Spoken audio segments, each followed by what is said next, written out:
Okay, I'm gonna wait till there we go. Now we're on Facebook. Okay, everyone, welcome to History Matters, and so does coffee.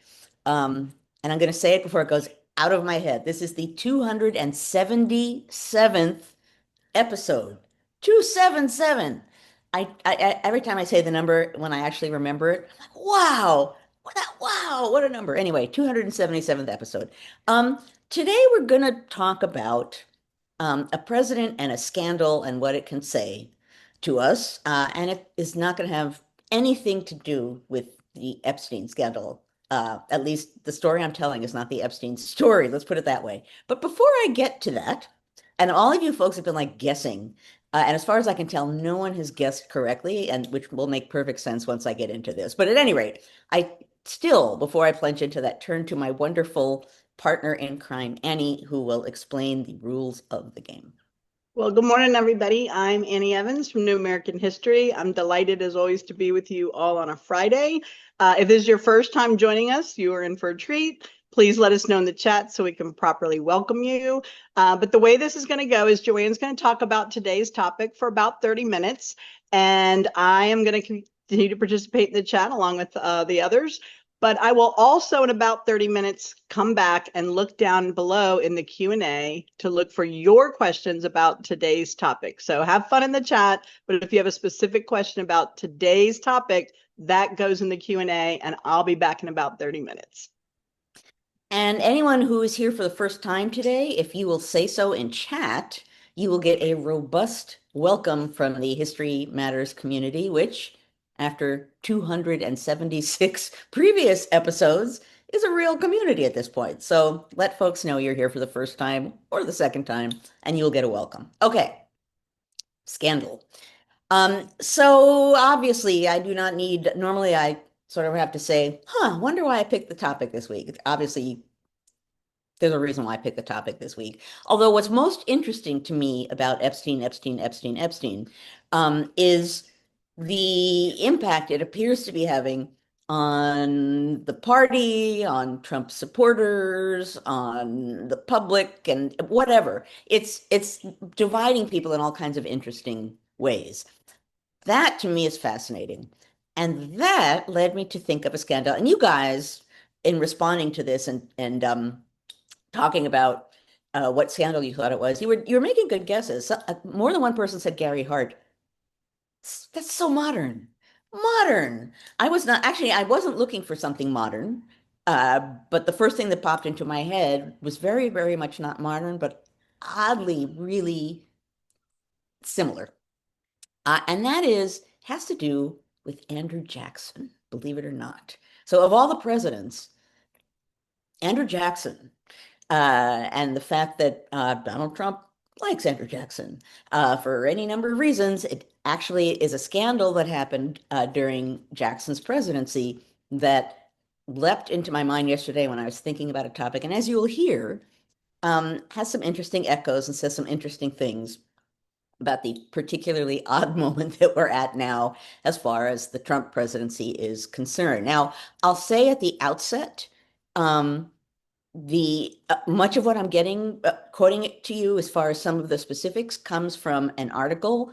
I'm going to mention the article, the title, where I found it, because I know magical people, Tim, will be able to find it and post it up in chat if folks want to find it themselves. It's from an academic journal, but it's very readable.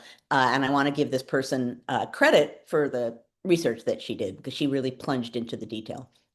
So the author's name is Kirsten, Kirsten Wood, and the title of her article is One Woman So Dangerous to Public Morals, Gender and Power in the Eaton Affair. And it's from the Journal of the Early Republic, 1997. Now, as you will hear when I'm discussing this Eaton affair this morning, is this was a major scandal. It ultimately divided Andrew Jackson's cabinet, divided Jacksonian Democrats, ended up being a big deal politically. And it was all over something that seemingly was not political. So part of what we're talking about this morning is how Um, Many things can become politicized depending on the climate, the atmosphere, uh, and everything else that's going on in the realm of politics, but also how things like this actually can play out in a major way and have a major impact along the lines of what we are seeing now, in which we have, again, parties divided, the two parties going against each other, the House being, sent off into recess early, et cetera, et cetera, et cetera. This is a major political scandal, and it's a major political scandal having to do with a matter of morality that one could claim is not political, although for any number of reasons it's very political. So, okay, the Eaton affair. So let's plunge in here to the Eaton affair. And I close comments, so I don't know how many of you do or don't know the Eaton affair. Hopefully not a lot of you do because it's quite a story. Okay, so I'll start out by saying Andrew Jackson um, was particularly sensitive to what becomes the Eaton affair because he had married Mrs. Rachel Robards before her divorce was finalized. And that became a scandal all by itself, not the one I'm talking about. But people who were opposed to Jackson attacked that marriage and claimed that it was, improper and that, accused her of, you know, basically being married twice to two people at the same time, et cetera, et cetera, et cetera. So it became a scandal. Rachel Jackson, because they actually were married, ultimately died, and this certainly didn't help. And Jackson was forever after outraged at the way in which people had attacked his wife, how they had slandered her in many ways, and never forgave people for that. And as you'll see in my discussing what happened here over Peggy Eaton, who actually is Margaret Eaton. I'm going to call her Margaret Eaton. I'll explain why momentarily. But at any rate, he took some of his outrage about what had happened to Rachel and really defended Margaret Eaton, and this becomes a big issue. But at any rate, let me plunge into the detail here. So, in uh, Secretary of War, let me start with that actually. So, Secretary of War John Eaton, he had been a senator, he becomes Secretary of War under Andrew Jackson. He married Margaret, and she becomes eternally ever after known as Peggy, but she wrote an account of herself years later and said in the account, no one called me Peggy. Margaret. I'm Margaret. So she's Margaret. But at any rate, and which was just another attempt to belittle her, I suppose. Peggy Eaton. Margaret Eaton had married a Navy purser named Timberlake, who died at sea and under supposedly mysterious circumstances, but who the heck knows? But at any rate, Margaret O'Neill Timberlake Eaton worked at her father's boarding house, I guess tended bar at the boarding house, was apparently very attractive, was sort of socially skilled, was outgoing, was all of the things that did not make ladies in Washington very happy, generally speaking. Plus, she was the daughter of a boarding house keeper. At any rate, um, Eaton, uh, Timberlake dies. The next year, John Eaton marries Margaret, now Eaton. And she already, apparently, and I discovered this morning, she already was a woman of reputation to some of Washington's elite women, apparently as far back as the Monroe administration.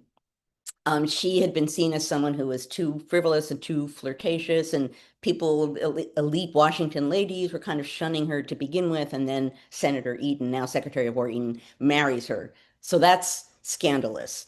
And so what we will see unfolding here this morning is what happens as a result of this marriage, but in particular, Margaret Eaton's presence in Washington and how people responded to her as being a scandalous figure. So she ends up being shunned by Washington elite society, definitely by the wives of cabinet members, for a very long time. They don't want to be where she is. They won't attend parties where she is. They don't invite her to their homes. Supposedly, Vice President John C. Calhoun's wife, Flor Reed, just went back to South Carolina rather than deal with her at all, although that may or may not be true, but that was the rumor. At any rate, so Margaret Eaton, my brain keeps saying Peggy. Margaret Eaton is shunned by everyone.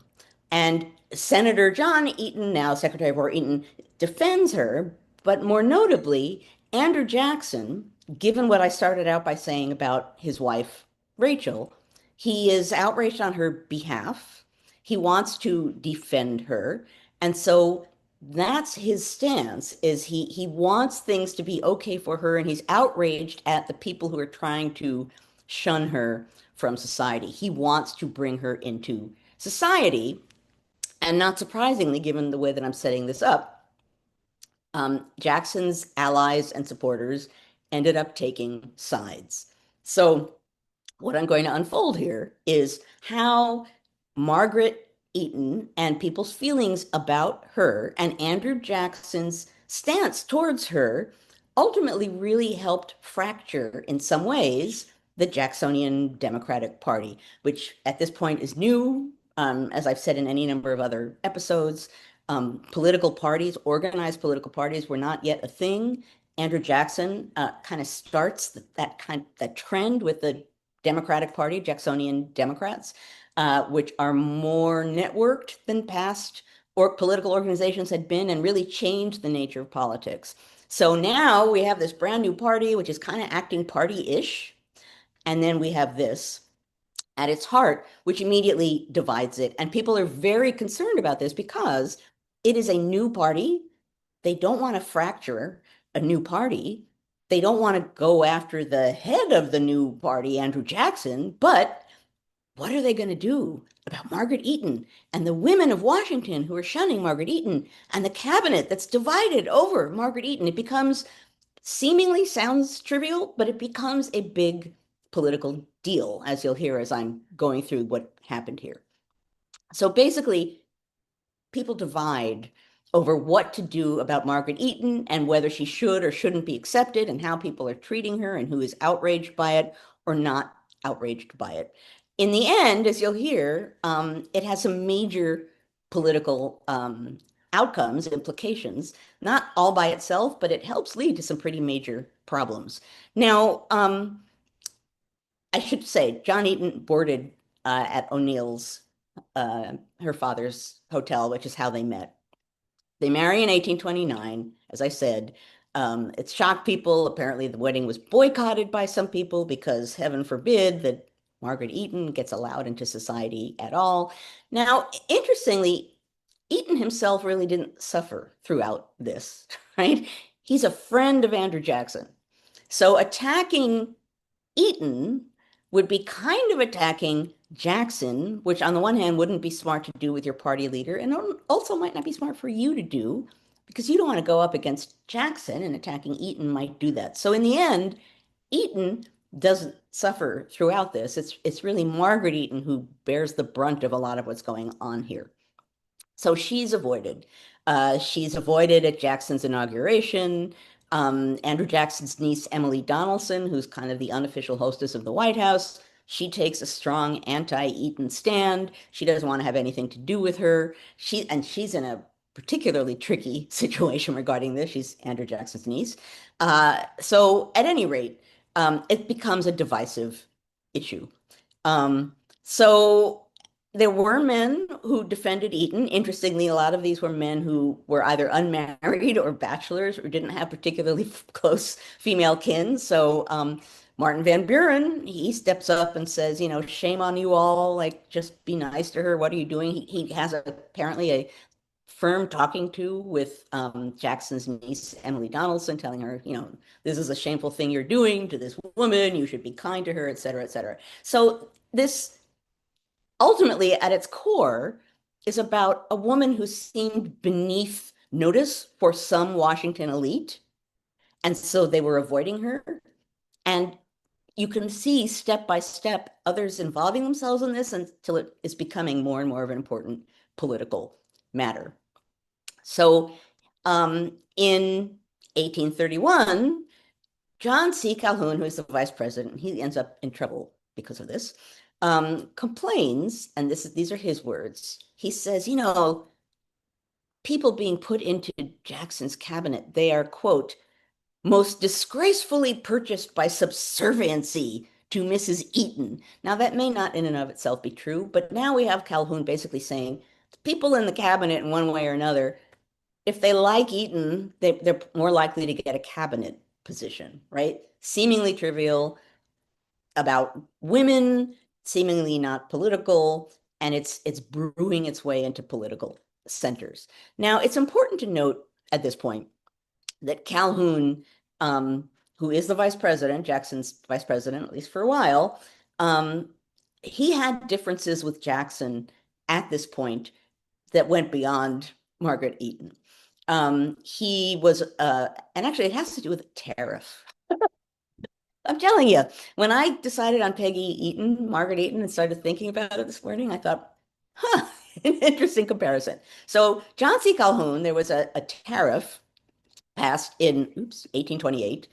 John C. Calhoun strongly opposed it because it did what tariffs do. It was a tax.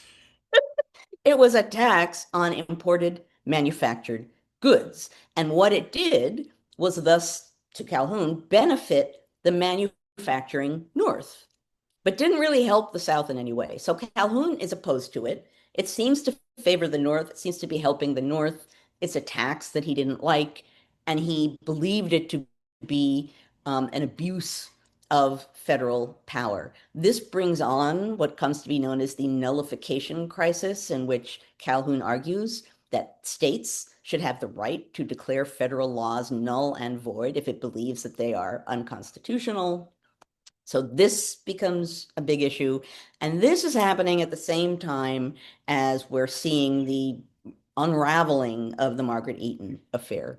So we have the party dividing, and then we have public isn't quite in on it yet, but they will be soon. We have this slowly beginning to spread. We have the tariff issue and nullification brewing. We have Calhoun coming out strongly about one and beginning to come out strongly about the other. And then, with this becoming ever more a problem for the Jacksonian Democratic Party, Martin Van Buren and John Eaton, Secretary of War, they offer to resign from the cabinet. It's just too big a deal. What if we just leave? What if we kind of start over? So they offer to resign from the cabinet. And again, we're talking about Margaret Eaton here. Too much, Van Buren and Eaton. We're going to resign. And they assumed that if they did that, then the other cabinet members would resign as well, which they didn't. So then Andrew Jackson forced the resignation of the rest of his cabinet. And once the cabinet is out, then the nation knows more than they did before what the heck is happening with Margaret Eaton in Washington, right? So now you have the people who were in the cabinet having to figure out how to present themselves and what they did or what they didn't do, and the public is watching. Some of the men who were forced to resign, they depicted themselves as victims of Andrew Jackson and his whims and his fancy, right? So now we're sort of beginning to tear a little bit at the Jacksonian Democratic Party. Calhoun is not thrilled with this either, and he begins to argue that Andrew Jackson is just too powerful. He's too powerful a president. When you get to the tariffs and you get to, nullification comes from a belief that what's going on, the national government and Jackson are too powerful. This becomes an issue of the president having too much power. All of this spinning. A president with too much power, a matter of morality having deep political significance, dividing a party, dividing Jackson's supporters, attracting the attention of the public.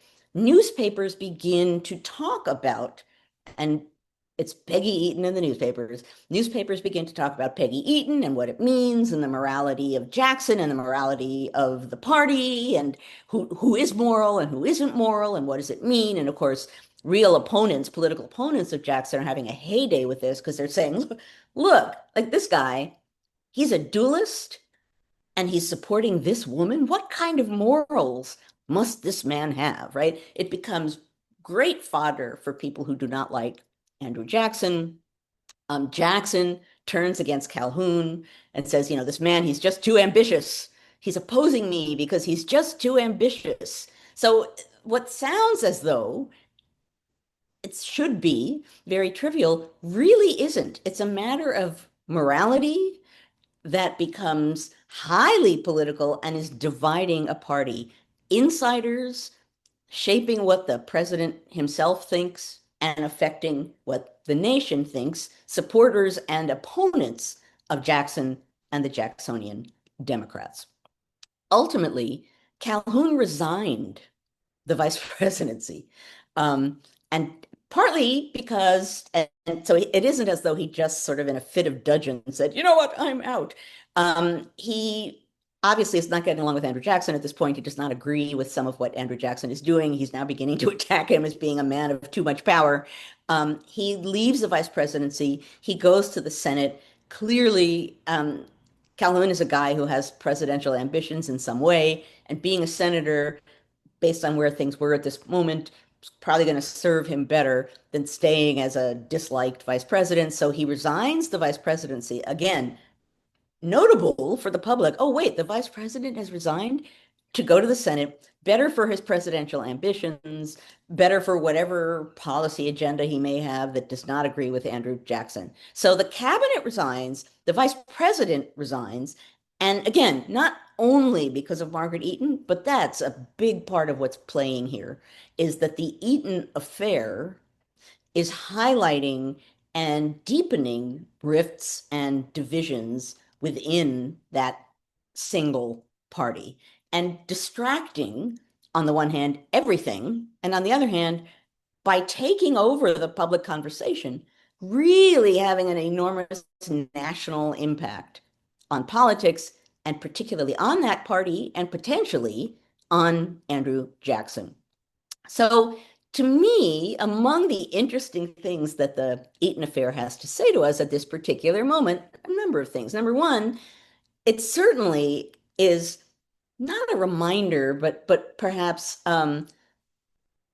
highlights the fact that seemingly personal things, seemingly private things, are not necessarily personal and private in the realm of politics and particularly in the realm of presidential politics, right? That's obvious. But in this case, really, as in some other scandal cases, the question of the morality of the president, of the party, and thus of the legitimacy of the president and the party come into play. You can see how questions of morality and questions of morality typically, more often than not, involve, when it comes to male politicians, women. So questions of morality involving women can divide parties, can shape parties, can oust cabinets, can get people to resign as vice president, can have a big impact. And and this gets us back to the present. We're in this weird moment right now where it's Epstein, Epstein, Epstein, Epstein, Epstein, with President Trump saying over and over again, stop talking about Epstein, which is really not the way to get people to stop talking about Epstein. It's like the smart thing to do would be to just not say anything, but hey. So he's saying, stop, stop, stop with the Epstein. And Epstein is all over the place, and the press is talking about it, and the public's talking about it, and the Democrats are talking about it, and the Republicans are talking about it, and it's everywhere. I did not watch South Park, but already people were like, did you see it? Did you see it? I did not, but I've seen enough clips to know precisely what was happening on South Park. At any rate, what's going on now with the Trump presidency and the fact that it's, no question that what's going on now already is having a major political impact. But the important part here is we don't know what the outcome will be, really.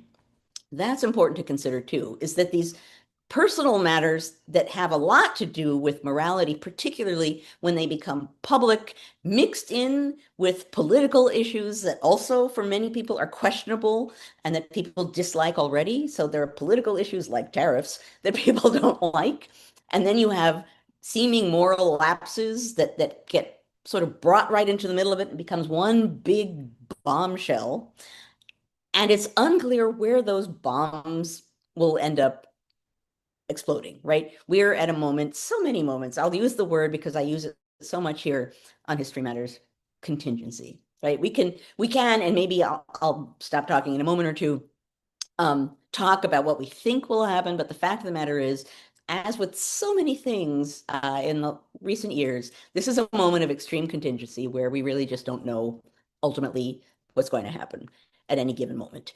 That's true of many, many, many things. This is just a particularly distinctive mode of contingency where we're dealing with Epstein and alleged sex with minors, and I'm not even going to go into the details.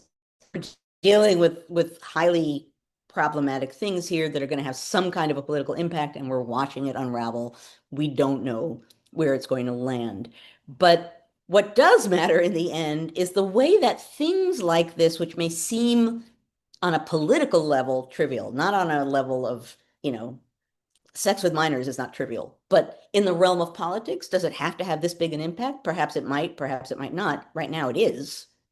And the fact that things like that can have a huge political impact and that we right now don't know what that outcome is going to be, that's part of why I wanted to bring up the Eaton affair, is just to stress the point that politics and morality, male politicians dealing with women in some way or another, the public becoming aware of issues of morality that have to do with the president. And not only are those things campaign issues, but then they become core political issues that get wrapped up and bound up with things like tariffs being unpopular. And if a man can do X, if a president could do X, well, then the president could do Y too. We're in a moment that has weird echoes of what happened with Andrew Jackson, which I don't bring up to say anything about Donald Trump and Andrew Jackson, but only to make this larger point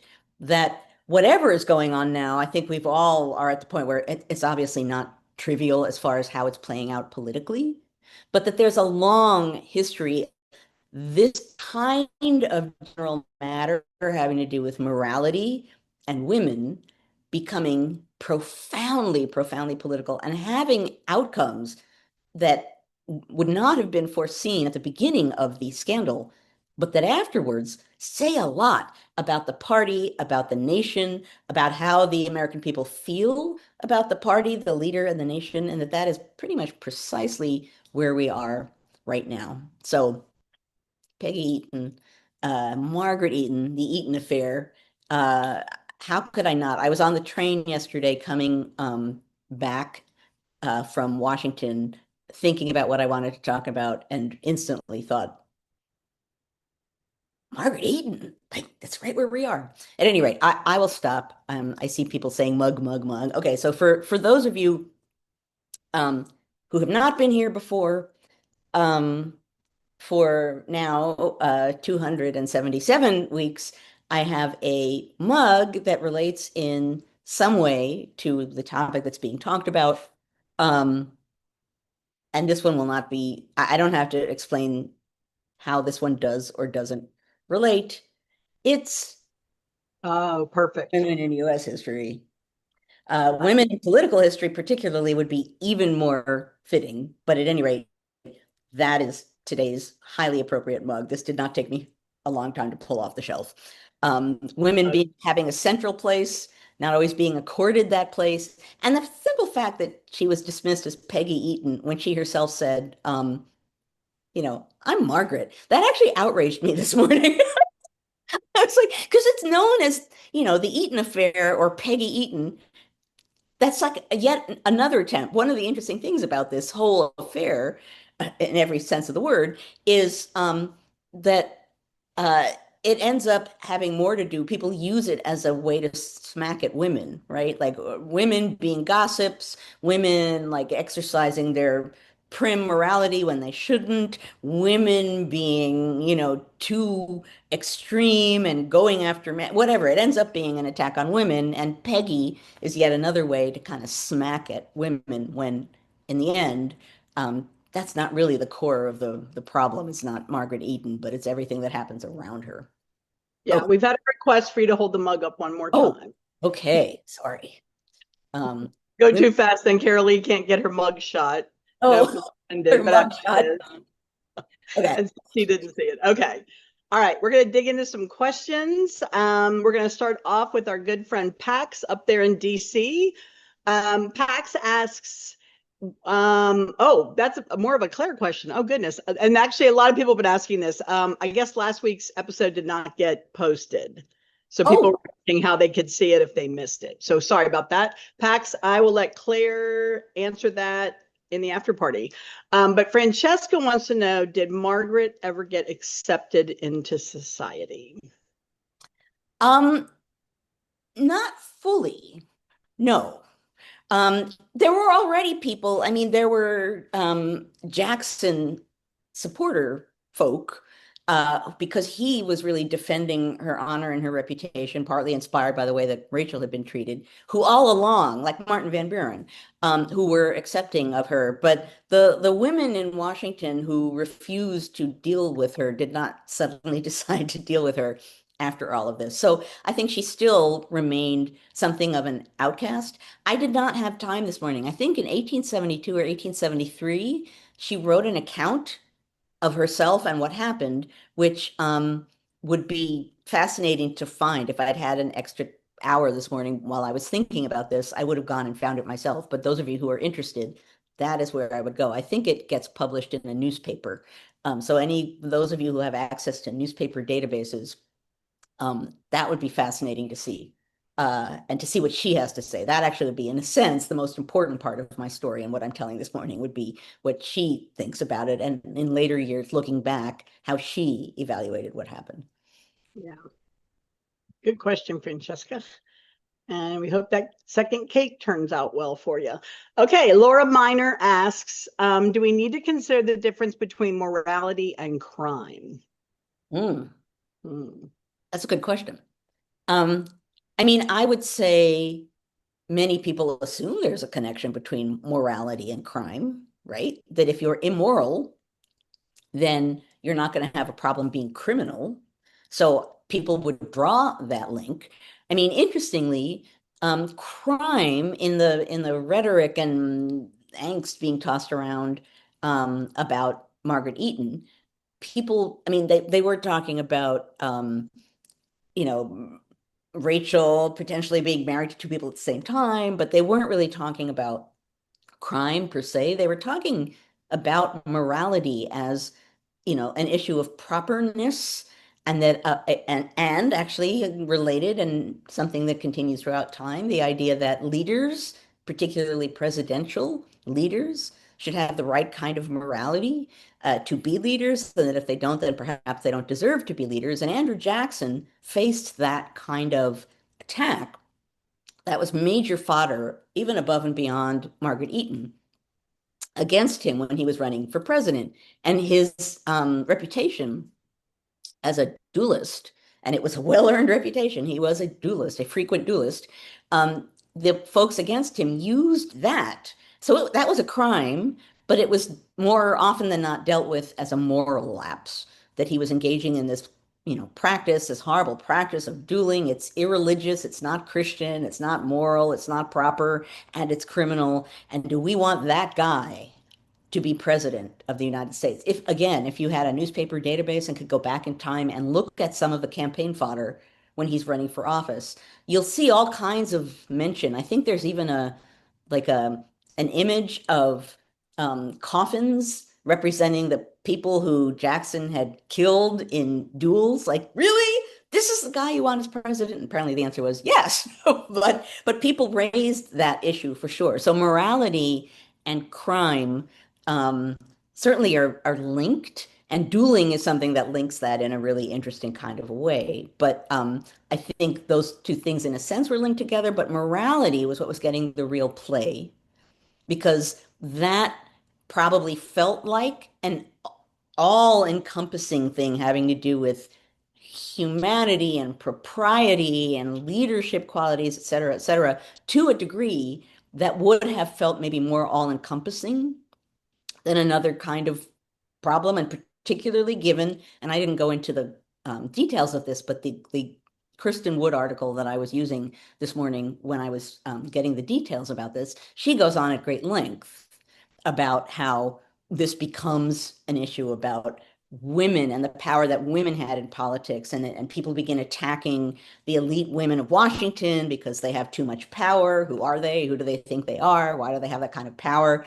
So then it becomes a really gendered issue as well. So morality kind of obscured all else, I think, when it came to the Eaton affair. But it, as I said already, it was beyond political, and we're sort of in a similar place now where there's a clear moral lapse of severe proportions, but has profound political implications. Wow. That was a good question, Laura. Thank you. They're Freda, actually really good questions. yeah, it was really good. Freda from Erie, Pennsylvania, our good friend Freda says Trump issued an executive order talking about civil commitment for some homeless people, ceasing the housing first policy. Is this executive order now intended as a distraction on the Epstein scandal? Okay, let's talk about distraction. So, and that's a good question too. So we are now, to me, at a point where what's the distraction and what's the main point? There are some people saying that, the Epstein is a distraction for everything else. What it appears from an outsider point of view, given that President Trump keeps saying, stop talking about Epstein, is that that's what he wants people to stop talking about. And so it seems as though all kinds of spaghetti is being thrown at the wall as an attempt to get that conversation to diffuse about having to do with Epstein. Speaking as an outsider here, I do not have the final word on that, but it certainly feels as though, and to me, some of the obvious things like, I know, let's talk about the name of a team, the Redskins. Yeah, that's an issue that needs to be discussed now. Oh, no, okay. Let's release files having to do with Martin Luther King. Yeah, that's an issue right now. I mean, we're sort of watching one thing after another thing after another thing that there's no immediate pressing importance to at all, but they have the potential to attract people's attention. And I suppose they have the potential. It seems to me that in doing those things, again, it's calling more attention to the thing that seemingly President Trump does not want attention to be drawn to, just like saying, don't pay attention to this. That makes me think of the Wizard of Oz when he's exposed and he says, "Pay no attention to the man behind the curtain." It was him. I've been thinking about that for days now. Like, pay no attention to the thing that's happening right in front of us. At any rate, I think some of what appears to be happening now, and the Redskins somehow instantly being important and releasing files having to do with Reverend Martin Luther King happening somehow poof now appear to be really obvious attempts to distract people's attention. And they're so obvious that they're really not working. Yeah, I was going to say blaming Obama for pretty much everything has been a Oh, distraction. yeah. And Renaming the Kennedy Center after Melania is a distraction. I imagine Jon Stewart and South Park will get canceled because they're owned by Paramount. who knows? Um, The Good Bear thing is a distraction. It's ridiculous. yeah. Well, but at this point, you can say, yes, things are distractions. On the other hand, they are all also indications of precisely where things are in this presidency. So yes, distraction but not necessarily unimportant. Just part of the big bundle of things going on right now, but also I think attempts to get the public focused on something else. Yeah, Tim yelled squirrel in the chat. I just keep saying shiny, shiny. Exactly.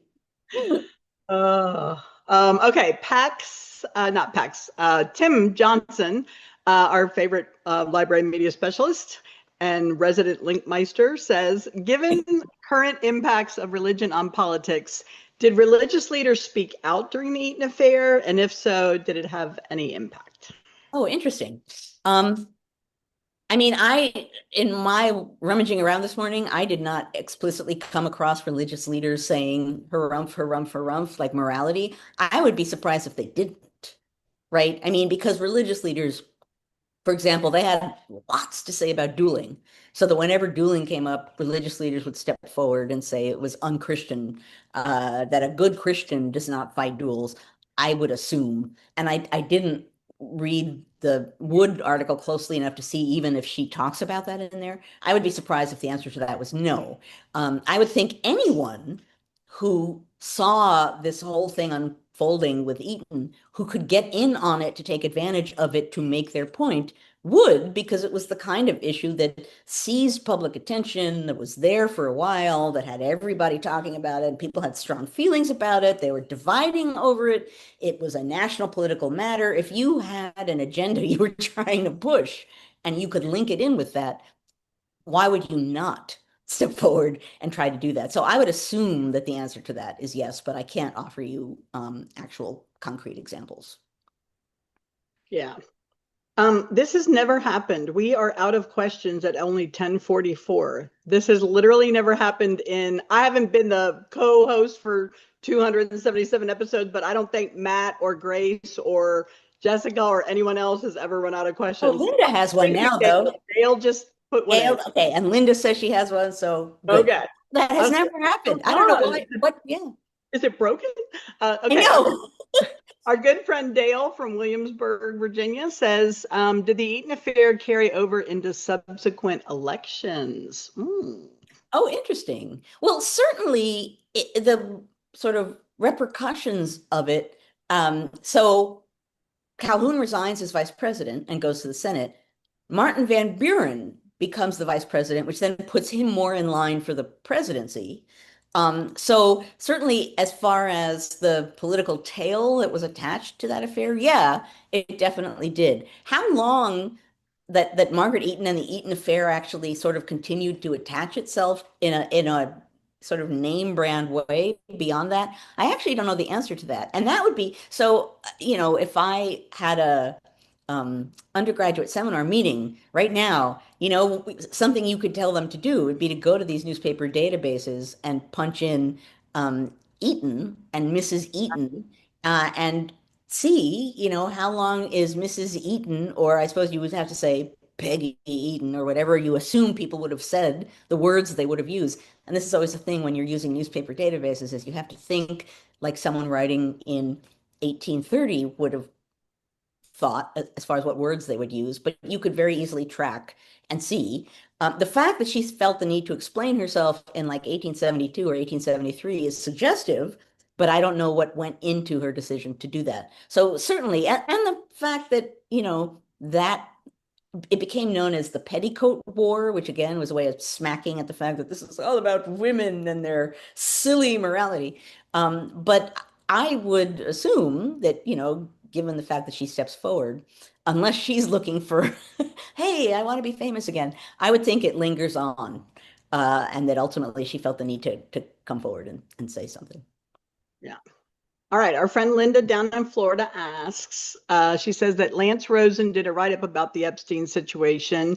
His take on the powers that be high up in power structure is holding the Epstein birthday card and waiting until they were done with Trump to trot these things out, publicly oppose him with people who formerly praised him, such as Tucker Carlson. She wondered if this incriminating evidence was held back to be used as a way to get rid of him once his usefulness had ended. She wanted to know if you had any thoughts on that. Like, are they done with Donnie, and so now they're just going to kick him to the curb with a scandal, or? Right. Well, but this relates to sort of where I ended with my comments, right? Is that we honestly don't know quite where we are right now. Certainly, that's a thing that people who are not happy about him but still want to maintain power on the right could use in some way if they wanted to use it to do something. I don't know what. They could. Are people doing that right now? I don't know. Are they plotting to do that right now? I don't know. But people are constantly sort of pondering, do are they people still siding with President Trump or not? Are they thinking that he's more of a weight than a help? And if that's the case, then what? I have no idea. I don't have inside knowledge about that, but certainly it is a good question to ask, what can that kind of bombshell or what can that kind of damage do in the hands of someone who really wants to make use of it for political purposes? And we don't know yet, like what will happen. We don't know how people might or may not, or may already be trying to use it for their own personal political goals. That remains to be seen, and it's going to be a little while. Particularly given that now we have I mean, the month of August generally would be a month of recess for Congress, but now that, as much attention, it was like arrows were pointed to the House. Like, see, they're all going to go home now, so no one talks about Epstein. It's unclear what's going to happen next. Good question, Linda. Okay, our good buddy Troy says, what was the length of time in which Calhoun went from the VP to the Senate? What's the story of how one could do so easily? Oh, that's a good question. I don't know the length of time. I mean, he was a major, major figure in South Carolina, so it's not as though he was a nobody who was like, "Hey, make me senator." So I don't know the South Carolina logistics, but it would certainly not be a surprise for someone of his stature, and who had such outspoken political attitudes and who very much was speaking for the South in all kinds of ways. It's not surprising that he could have made that transition and that it wouldn't necessarily have been a hard thing for him to do. But I don't know. I don't think it was a huge length of time, but I don't know specifically how he went through that transition. It's just not surprising given who Calhoun was. I just Yeah. realized that I had forgotten until this moment to open chat. I was like in the dark. Suddenly I was like, wait, how am I didn't open chat. Because I saw someone say, good point. On fire. It's What? on fire. Right. Exactly. Okay, Catherine Sullivan asks, can you speak to Trump's corporate influence? His corporate influence. Um, I mean, I suppose that's another dimension here, but it's a dimension that I can't offer smart predictions on in any way because um, he, how do I want to put this? His business dealings and business sensibility um, are problematic. And the fact that they are less problematic than they might be for someone who wants to be a political leader and who wants to shape the economy, I can't speak to that. So I can't, all I can say is that one would think that would be a bigger issue, and it isn't, which again has to do with the mixes of things that people will put together to get political power, even if the pieces that they're putting together don't make a lot of sense in that same mix.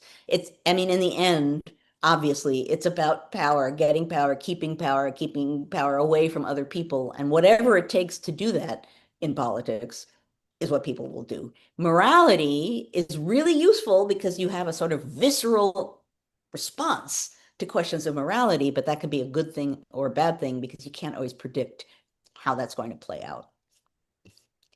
Yeah.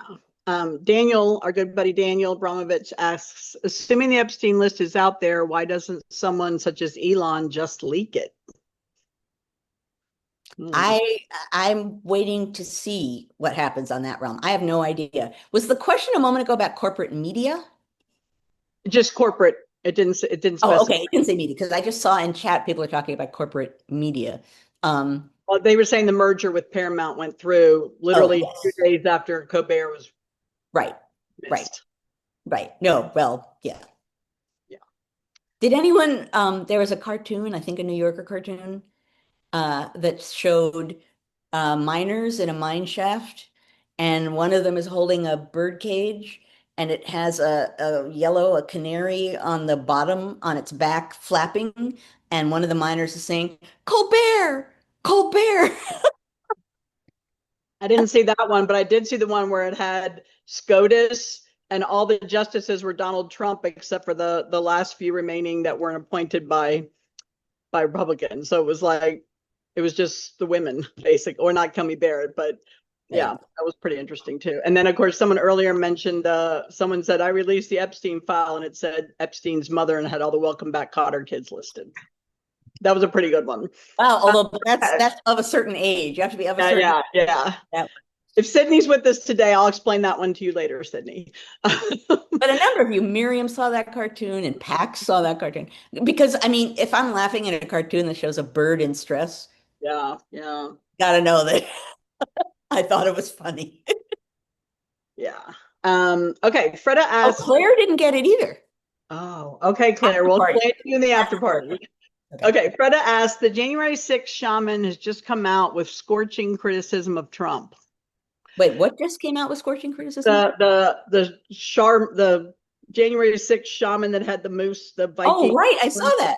um, that he apparently is turning on Trump. Will the MAGA people be satiated and return to the fold if they get appeased when the info is released? Well, this is part of what led me to want to talk about this today because and not particularly the shaman guy, but any number of seemingly adamant Trump supporters are now coming out and saying, who the heck is this guy? Like, why are we supporting this guy? To a degree that is interesting and sometimes surprising, which is part of why I keep going back to the contingency idea here, because I don't know if I would or wouldn't have predicted that, but the fact that it's happening is really interesting. So what's happening and it's partly interesting too, because you have, a lot of Trump supporters are conspiracy-minded people. And now you have a seeming conspiracy playing out on their side, right? So what do you do with conspiracy-minded people who now see a conspiracy and aren't sure what they think about it and aren't necessarily thrilled with what it suggests and are now distrustful of President Trump in a way they might not have been before? I don't know the outcome, but all of this I think is fascinating because it's getting the question of morality and the question of conspiracy and the question of truth and lies, all sort of boiling down into the core of Trump supporters and Trump allies and dividing people as to the right thing to do. This is a really interesting cultural, political moment at a time in American politics when it couldn't be more bound up with culture, right? I mean, there's a reason why culture war, culture war, culture war. That is a lot of what's happening on the right. And the fact that this particular problem, this particular explosion is right at that center. It's right there having to do with culture, morality, politics. It makes perfect sense that it is the kind of thing that's causing fractures of all kinds. Really, really interesting that at this moment, with this kind of politics, with that kind of cultural warrior kind of logic to it, that this is the thing that is smack in the middle of a culture war, because it is very logically part of a culture war, just a culture war internal as opposed to externally aimed. Yeah. All right. Dave, our good buddy Dave Aree asks, seems like we have a president with help from the Supreme Court that's not only above morality issues, but has no problem breaking laws. So the Epstein file issue has legs, not because of law or morality, but the need to feed conspiracy theories that the president had been lying about for years. It's not the weird conspiracy theories that need feeding, the Trump problem versus the moral or legal problems. He wants to know your thoughts on that. Repeat that again for me. So I That it's not the weird conspiracy theories that need feeding, it's the Trump problem versus moral or legal problems. I wanted to know what you think of that. Well, I think that's one big bundle of things. Like I don't think I mean, I think considering the degree to which some on the right have been, pedophile, that's been a major part of what some people on the right are claiming. And now we have this, I don't think you could separate the morality and the politics and being pro-Trump or anti-Trump. It's all, I really feel it's a fascinating cultural, political moment. It generally is, but this issue, particularly given that the power that whole pedophile charge has had and the frequency with which it's being thrown at everybody of all kinds by people on the right, that is part of the bundle of culture and politics and morality that we're watching right now play out. All right. We've got 2 minutes. We have two questions. Let's see if we can do this. Okay. Any thoughts about why some scandalous situations end up registering with the general public and others never register? That comes from Deb and Paul. So why some scandalous situations register and others don't? That's a really good question. And that's kind of a historian question, right? Because like if a historian is looking back in the past and they see something like, certainly this has happened to me where I've been like, that's shocking. And then I think, what?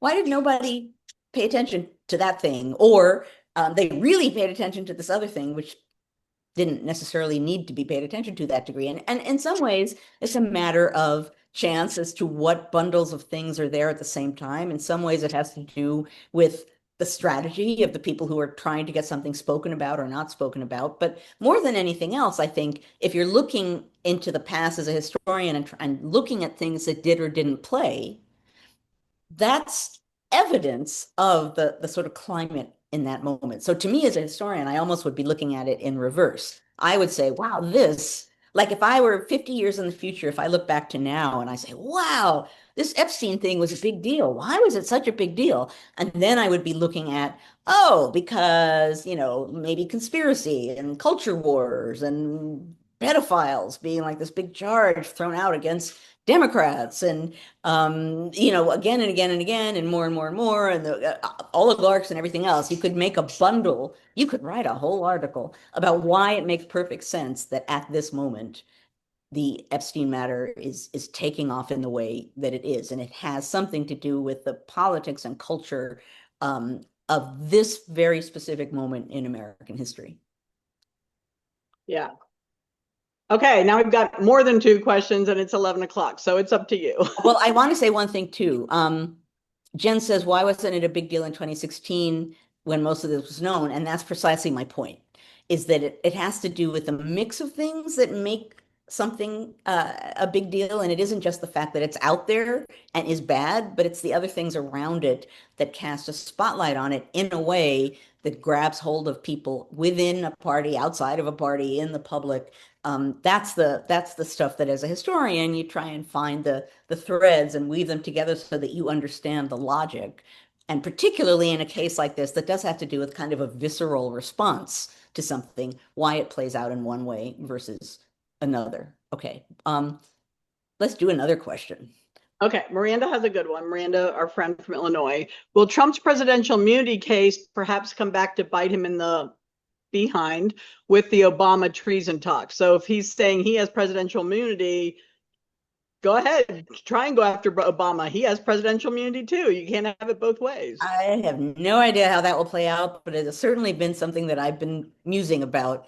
Um, you know, it has to do with like, does presidential immunity then go back in time to all previous presidents, or is it something that gets enacted and has to do with this president? And I will not come down with any authority on that at this moment because I don't think at this moment, who the heck knows where things are going to go. But yeah, that's another issue which I talked about in the past, and maybe we'll come back to. I saw something online this morning saying, gosh, that President Trump having immunity has made him bolder and even more doing things that are incorrect than he did before. And my thought is that a surprise? Like presidential immunity is not a real thing in the Constitution, right? It's not, you cannot ground presidential immunity in any kind of historical sensibility. It was invented for now. And, I have said before and will continue to say that that was a fundamental thing that altered the nature of our government and altered constitutional governance in this nation. Saying that presidents had immunity, fundamental game changer. And I don't think people at the time necessarily recognized it, but we've been watching that play out ever since. And now is yet another occasion in which that is and will continue to play out. Yeah. All right. It's a couple minutes after. Do you want to try one more? Yes, let's do one more. Okay. Barbara says, why do you think our current journalism, news media does not correct the nonsense from the president like Powell did? And then I'm not sure what you mean by this. That's a 5-year-old building? I don't know what that part means. What's a Oh, fudge? there was an instance in which Powell shook his head no, Trump said something, and Oh, Powell. yesterday with the, okay, I got it. Right. Gotcha. Why well, I can't answer. I mean, the question is to why the press isn't, correcting things. Can't tell you, but it sure seems that people are all falling in line to generally just report things and not take responsibility for correcting things or for stating what the actual truth is. They're just somehow journalism now is not a matter of looking for facts, but it has more to do with just reporting what other people are saying. And to me, that's not the full function of what journalism should be. Um, the fact that Powell shook his head no when Trump said something yesterday, visibly shook his head no, and my thought was, how nice to see someone stand up in front of the public and say no. And then the fact that that is so rare to see. Um, this is Especially on a TV. on TV. That's what I mean. This is such a the fact that that my response to that was, wow, he shook his head no in front of cameras. That's sad that that's surprising, right? And it is because no one's doing it. This is 50 years from now, I'll be able to look back and say, what a fascinating political moment. But at this current moment, I can't step back enough to be able to just say that. Even historian brain is so peeved at the moment that I can't quite get to the point where I can say, we're in such a fascinating moment. Yeah. Um, Okay. Okay. Maybe now. Oh, it's four after. So maybe now. Okay. So let me explain what's going to happen now. So now we are going to segue to the after party. What that means is that we will no longer be recording what's going on here. So we can be even freer and easier with our conversation than we were before. If you beamed in through NCHE, you just need to stay right where you are and poof, you will be in the after party. There's the poof. If you are watching us from Facebook, you need to leave Facebook and go to ncheteach.org/conversations. That's ncheteach.org/conversations. And then you too, poof, will be in the after party. I want to thank you all, as ever, for being here week after week to talk about the amazing stream of things that continue to happen in our political world. Um, this podcast, webcast, cast started because of the pandemic, and boy, we've had any number of reasons to just keep it going. And it matters. I have said many a time, thank you for engaging in a conversation of democracy on a Friday morning, because that is what we are doing by collecting here, asking questions, and trying to figure things out. That is what we should be doing. That's our responsibility as citizens to do. And it's wonderful that we continue to be here to do that.